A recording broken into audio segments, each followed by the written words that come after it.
Barrett, the game started. I'm here. I was just eating. So in the top left is player 1, we have Pedient playing the pink sedge. And in the bottom right, as player 2 again, SneakyDragon playing Vesper.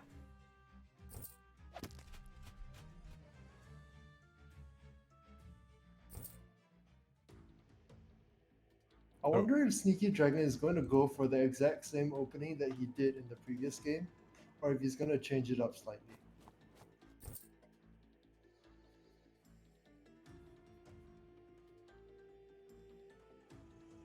Oh, it's such a different playstyle that you have to do when you're not playing Valdor.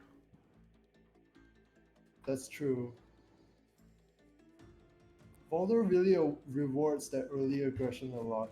It's not that you just get groove, but you can actually snowball very hard off it. Pedient once again, he's capturing this village. I don't quite know how I feel about that. Like, I think it is just like a good way to give your opponent groove, but you do get 200 gold out of it. But to be fair, Sneaky did the same thing, so it's gonna be an equal. It's gonna be equal in that regard at least. I do think Sedge getting groove earlier on though is like really, really good for Sedge. Like compared to like Vesper. Vesper you want to have groove when you have like the big army confrontation. Right. Whereas like the sooner Sedge can get groove, like he can really just start like snowballing very quickly. Like Sedge in particular, because his groove doesn't expire after you use it. Like I played some games where the game lasted so long that even after you use groove as a slow charger, the game doesn't end. And then you have to start charging the second one. But Sedge just will always have groove after he gets it. So, the true late game commander.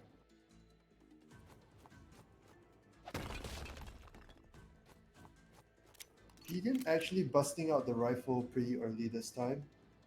That's interesting. And reloads.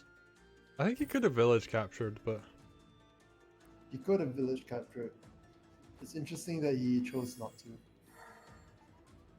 just going for very like not very high income or econ focus.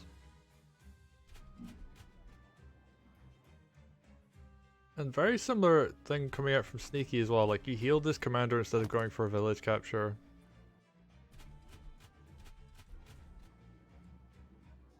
Well, I think the reasoning there is you want to discourage the opponent from capturing this village that Vesper just captured. So healing Vesper lets you threaten that village immediately instead of like having to wait one turn. That makes sense. Then you get the daisy chain towards the center. Like now there's two villages there that Sneaky will be able to hit without much opposition. I guess the play here is like you try and use the rifle to like make Vesper not want to dive into you.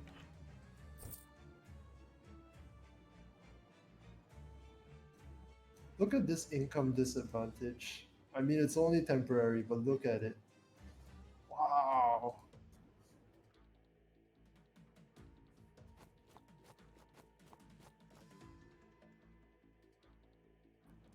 Okay, very interesting. So Pedient decides not to capture the village on the side with Sedge, but instead use Sedge. Bring Sedge towards the center. It's an interesting play. Sedge definitely has farm for groove though. I mean, like Sneaky's obviously trying to get a dragon again, right?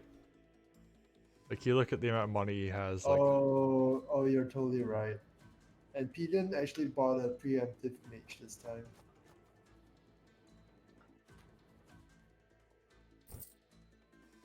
Spear comes out, I guess he's gonna heal. Oh, I guess you want the double spear because that does fight against the commander relatively well. Especially with like a rifle backing it up. And a bunch of swords. Yeah, Sneaky can go double sword dragon this turn. And that's really good because that means Sedge can't push into like the enemy headquarters.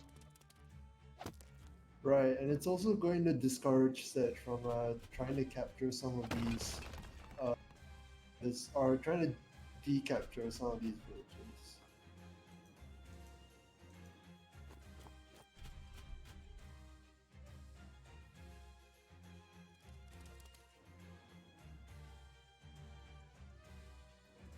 Sneaky definitely has the eco lead at this point.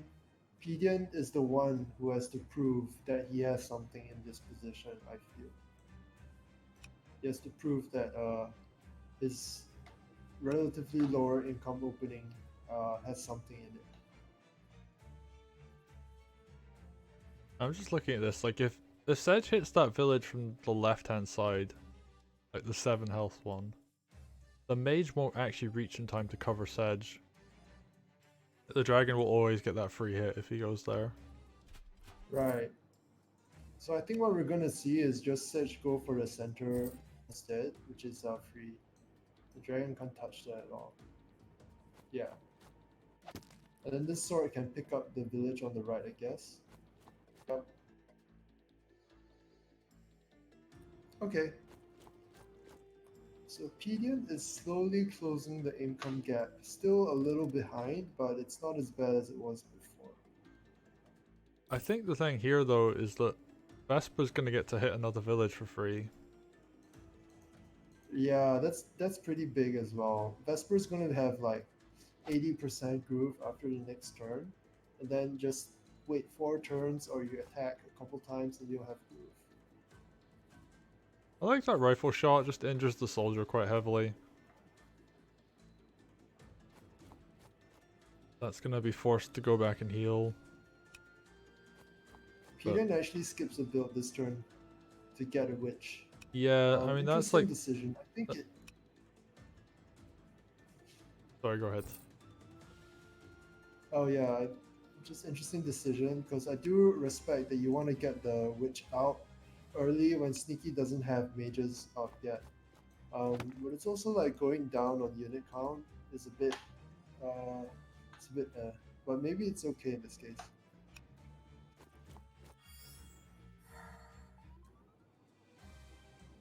Now we see this like more delayed rifle coming out, but yeah, like having that dragon available, I think a dragon is actually more useful than a rifle, especially at this point in the game.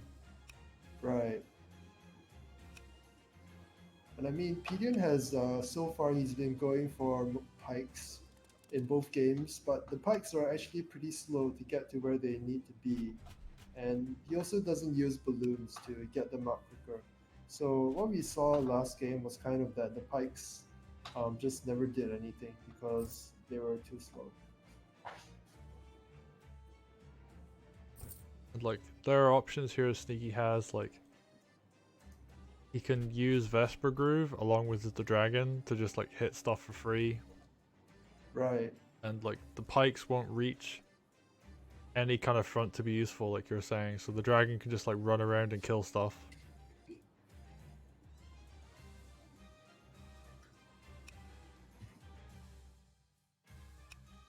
I feel like hitting, like recapturing the village in front of Sedge is a really bad idea. Like, you kind of just want to let Sedge have that.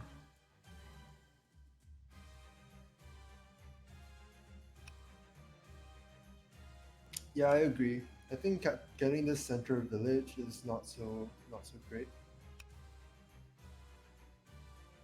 I mean, Sneaky already has the income lead because he has the 2 villages on the side, so he doesn't really need to give Sitch any free groove here.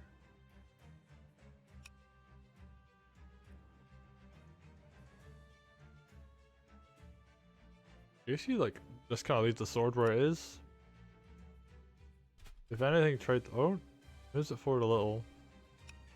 Oh, so I guess the point is that Sitch can't hit the sword from the road because it would be a dragon crit spot.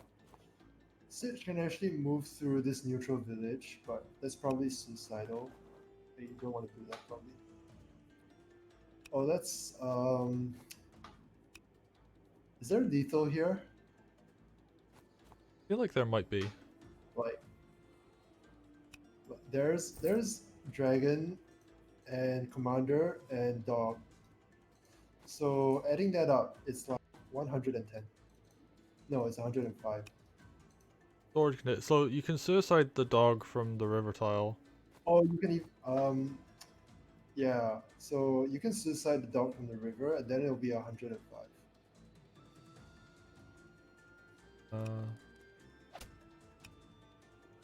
So yeah, I actually think like yeah, this is just lethal.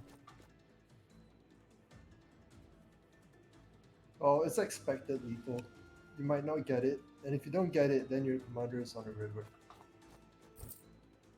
But then again, that might be fine because you injured the enemy commander so much that they can't hit you back in response.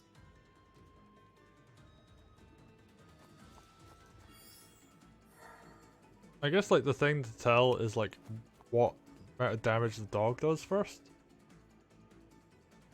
Oh, that's true. But it's like if you suicide the dog and then you don't follow up on the dog, you gave Sage like a free kill for his groove. So you should only go through with the dog if you, yeah, okay. And Sneaky does it. That dog did exactly the average damage. 38%. Yeah, I think high this is actually just dad's. Yep. Yeah, so that was guaranteed at the end there. Because the dragon high rolled and the dog did expected damage. Yeah, in a much quicker game than the last one, Pedient just walks his commander into the wrong place, and that's Wargroove. Like if you put your commander in the wrong place, you just die. Like Time Key is saying in chat, Koi Pond OP. Yeah, the center location is very, very deadly.